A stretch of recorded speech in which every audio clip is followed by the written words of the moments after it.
በኢትዮጵያ ታሪክ ከታላላቅ ነገሥታት መካከል አንዱ አፄ ምኒልክ ሁለተኛ ነው። ኢትዮጵያን ወደ ዘመናዊነት ያመራትና በአድዋ ድል የዓለም ታሪክ ምኒልክ በ1844 ዓ.ም በሸዋ ተወለደ። የልደት ስሙ ሳህለ ማርያም ነበር። በወጣትነቱ በአፄ ቴዎድሮስ ተይዞ ከሸሸ በኋላ የሸዋ ንጉሥ ሆኖ ተሾመ። ሸዋን በማጠናከር ኃይሉን አሳደገ። ወደፊት መላውን ኢትዮጵያ ለመምራት መሠረት ጣለ።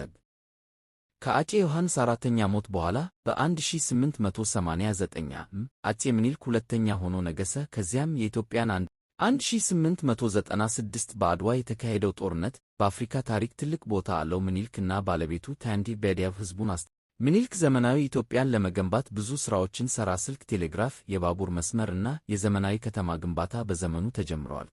በኋለኛው ዘመኑ በጤና ችግር ምክንያት ከመንግሥት ሥራ ራቀ። በ1913 ዓ.ም አረፈ። ነገር ግን ያበረከተው ቅርስ እስከ አፄ ምኒልክ ሁለተኛ የነጻነት የአንድነት እና የልማት ምልክት ሆኖ በኢትዮጵያና በአፍሪካ ታሪክ ውስጥ ልዩ ቦታ ይዟል።